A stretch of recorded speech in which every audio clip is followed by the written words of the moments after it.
Hello and welcome to KennyRoy.com. I'm Kenny Roy. This is the Ask Video Mail for the week of July 15th, 2013. Welcome to the site to the new members and welcome back to the old. The Ask Video Mail is your chance to get your question in character animation or performance answered in a video just like this one, but I need your question if I'm going to answer it. So please send your questions to webmaster@kennyroy.com.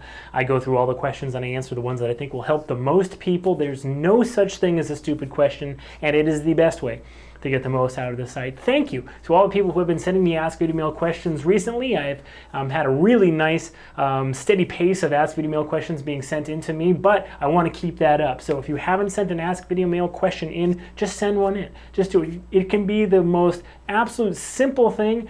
You don't have to try to impress me with how awesome your Ask Video Mail question is. That's not the point of these. Okay? You don't have to do that. You can just send anything in and I'll turn it into a video mail. I'll find the seed, I'll find the nugget in there that's really worth talking about, and I will make it happen. Okay? So please send in a video mail question if you haven't so far. Okay? You can even send me your Maya file. I'd love to get more Maya files. I don't get very many Maya files, and I think I'm the only person that's kind of offering to open up your scenes and take a look at them on screen. So take advantage of these resources that I'm giving you guys.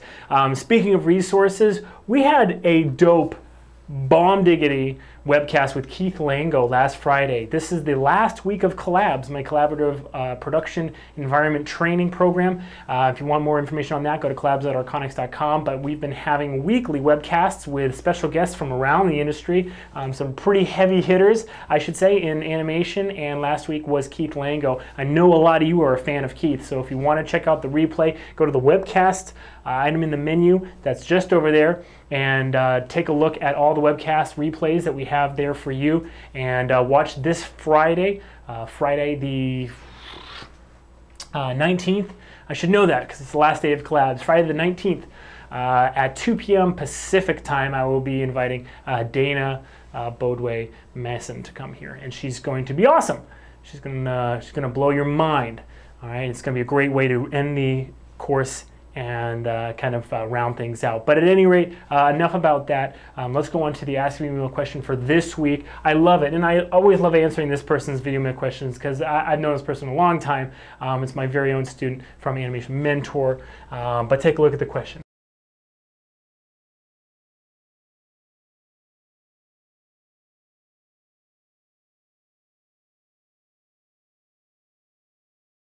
I'm really excited to answer this question for you because it's kind of like a lot of what we're encountering here at Collabs. It's a lot of these people's first time actually working with others in a production environment and seeing, you know, shots that are being completed around them, and as well as the online people. There's not just the people that are sitting here at Arconics in Culver City, but there's also the online collaborators that are having to work together and look at things and make them work together. This is what the job is. You will get a shot and it will have context. It will have, you know, shots that come before it and shots that come after it. And for the most part, an animator's job is to sit down and finish shots. That's what I used to always say, is that your job is to finish shots. I'll go all the way back to when I was a class 5 in the old short film track at Animation Mentor. Not the new one, but the old one 4 or 5 years ago. What we were discovering as we started to do the short film course was that a lot of students were trying to take on too much. And when you took on too much, you didn't really learn the job of being an animator, because it's not an animator's job to sit down and then redirect the entire film from your chair. It's the director's job to direct the film, and you are given shots. So in order to learn your craft, your skill, what you're supposed to be hired to do, you had to take on small enough that you would make significant enough progress on it, and then you'd become an animator. You would be a person that could finish shots. No matter what was given to you, you could just, you know, just bust it out and really work hard on it. Anyway, why that applies here is because I find that if you're up on the process and you are really, really looking at context, but you know at the same time what your job is, that's the best middle ground to be at. Let me explain. So my very first shot that I finished, I've told this story a couple times, but my very first shot on Kong that I finished, I went to there weren't even like formal dailies yet. So I would just go into my animation supervisor's office, and I sat down and I showed it to him, or animation director rather. I sat down and I showed it to him, and he's like, wow, that's awesome. And I thought to myself, yes, I did it. Yes, that's amazing. He said, but, I said, uh-oh. He said, I'm saving that. And my mind went, I thought to myself, wow, what does he mean he's saving that? And it turns out everything that I put in was really awesome and really great, but the shot did not call for all of that, crazy dynamic, super stretch posing and crazy timing and all. I basically pulled all my tricks out, for my first shot because I really wanted to impress. Okay? But I did too much. I just did too much. So what's the point? The point is that if you are trying to do too much, then you are probably going to cause more problems than if you try to work within the framework that you've been given. Does that make sense? So while the advice that we're all given while we're in school and by our mentors and our supervisors is always that when you're a junior animator and you're just starting out, you're given kind of like the shots that no one else wants to do and kind of like those easy shots, but if you really shine on those, then you will be raised up the ranks. You'll be given more and more difficult shots with more and more character and more performance in them. And before you know it, you'll be an animator and then a lead and then a senior. All right, so all these things, this is kind of how we imagine the process is going to go. We're going to work our way up in that order, starting with those really small shots that we need to pour everything into. I would argue that there is a balancing act, and you can't put everything into those little shots. That's why there are a variety of shots in a film. There's A to B shots that you just have to establish for the audience that they're going, from here to here. There's the establishing shots. There's the quick reaction shots. There's all these shots that aren't really necessarily opportunities, or they shouldn't be looked at or viewed. They shouldn't be viewed as your chance to make a name for yourself or anything like that.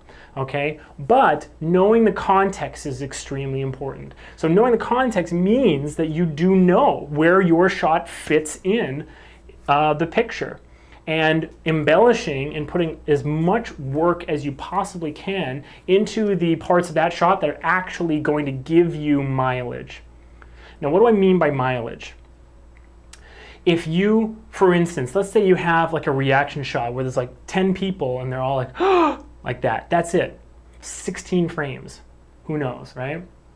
Well, if you have like 2 rows of people, like a dozen people, let's say, all right, and that was your shot, and that's very, very possibly a shot that you would get if you were brought in as a temp animator, in crunch time on Ice Age 5, for instance. Absolutely one of the shots that you would definitely get, right? 16 frames, like a dozen people all lined up, just going, and cut, right? If you don't understand, for instance, the concept of focus, then you're going to be spinning your tires in the mud. You're going to get no mileage out of that shot. And what focus means is that you know exactly where the audience is looking. And if you don't know where they're looking, you're going to make sure that they look where you want them to look.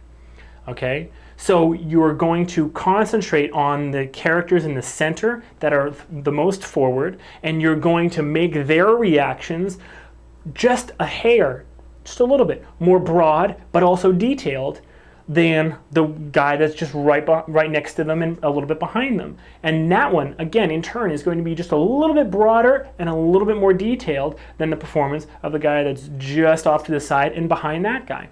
You see? So you are actually putting all your effort in where it's going to give you the most mileage. If you have like 5 different people doing these huge, super broad things all over the screen, the director is going to think to themselves, well, I'm glad we didn't give this person like a really serious 2-person, very high performance acting shot. Why? Because they have no idea where the audience is supposed to be looking. Even on this really simple reaction shot, there's no focus, all right? And if I gave them a shot with 2 characters, really high performance, you know, they would have both of these characters they would just be animating them as if they're completely alone, okay? None of that. None of that. I'll tell you a story about focus. It was actually pretty interesting. I went to school actually for illustration, not even for animation, because I was rejected from CalArts. Can you believe that? They told me I couldn't draw. They were right. So I started learning how to draw, and one of my assignments was actually we had to make this large illustration, and it was to create a character out of other objects and whatever you wanted. So I made this gargoyle, and you know the idea was you just like mash all these things together. Like I had like a fish and an accordion and like these orange slices and whatever. So you draw it and make it out of other things. And I just didn't have time, but I was banking on the fact that the instructor wouldn't see through me and would kind of like see that I actually was trying to concentrate on what was important. So everyone had like these fully rendered characters where like every single part of them was rendered with a pencil, rendered to the exact same degree, and like they were like it was like a full body shot or whatever, and they were standing and like even a little bit of the environment and all that stuff.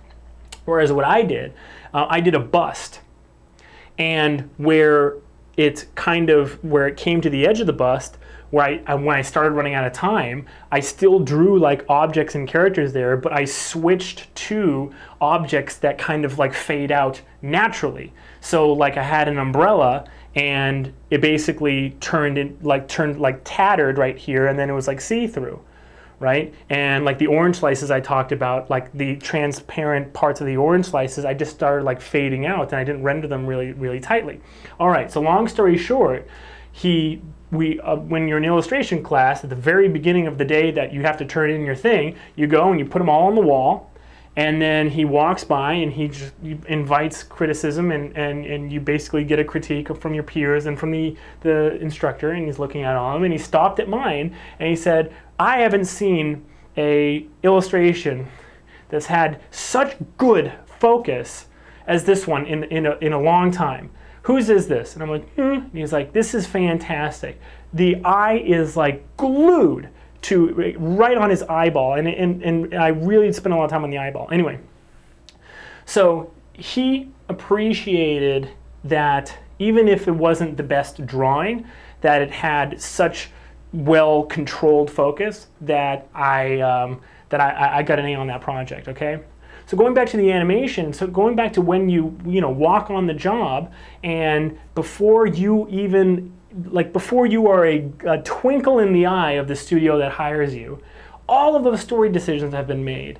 All of those scenes have normally been laid out, or at least they've been boarded 4 or 5 times over, and a really conscious decision has been made by the director. How do you make that shot your own, and how do you really, really, really shine? The thing that I've found in working with so many animators right now on our collabs project, it really comes down to knowing the context.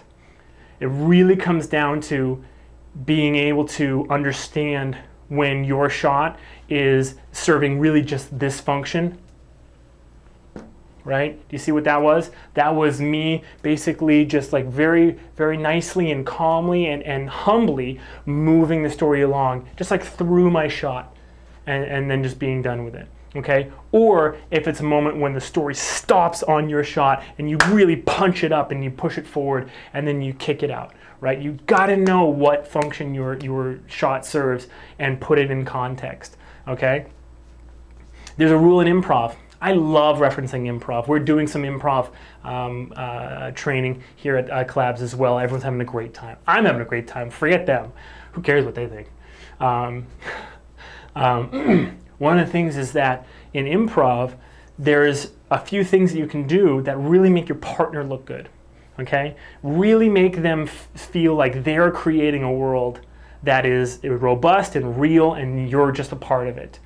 But the funny thing is that my instructors, I've had multiple instructors tell me this, is that if you can play like that, if you can really make your partner look good, you look great. It shows that you're taking a real response from the, or you're going for a real response together.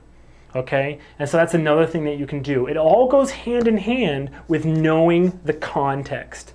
All right? With knowing the function that you are supposed to serve on your shot. But going for that response includes sometimes making somebody else look great. So here's an example. I had a few shots on Kong where they seemed like just kind of like, not throwaway shots, but they were just like this one. You know, we're just like taking, yep, okay, from here, and then moving it on to, you know, kind of like a transition between two important shots, right? And I was so intensely working with the animators whose shots came before and after mine that I would almost go so far as to say, like, I was working for them. I was checking in with them. I was making sure, like, when they had a new idea for the end of their shot, that I was hooking up to their shot. You see the difference there? Instead of like, oh no, we both have shots and like I got this great idea for mine and the director has even seen it and he said he thinks it's kind of cool. No, he hasn't seen it in sequence yet, but you know, we should probably, you know, meet halfway on our start pose. Blah, blah, blah, right? None of that crap.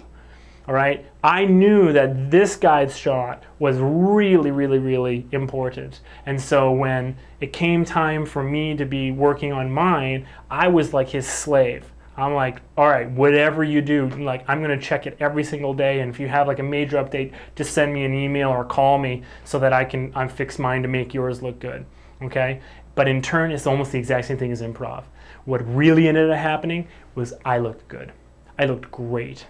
I looked like somebody that knew my place, knew the place of my shot in context, and was willing to work as a team member. And right after that was when I got some of my dopest shots on the Brontosaurus Stampede, and I was very excited about those. So it all goes hand in hand. But to answer simply in one sentence, the thing that you really need to do in order to plus those shots up and really make them, you know, as great as they can be, especially if you're a young animator trying to break in or establish a foothold in the studio, is know the context, okay? And don't try to just animate every single shot in front of you like it is the most important shot in the film, okay? Okay, good. I'm glad you asked that question, Nicole. I miss you. I miss you. Write me more. Please, I want to hear from you. Wonder how you're doing.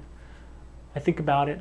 That question and more can be found. Oh, just one more quick announcement is I have had some people that have asked some Ask Video questions. They've been inspired by my pleas to get more video questions, but they haven't looked back or done a search on the site. There is a search function and it's pretty darn good. It's not great, but it's pretty darn good for finding old Ask Video mails. If you type in something like Spline or IK or whatever, it will show you all the resources that are there.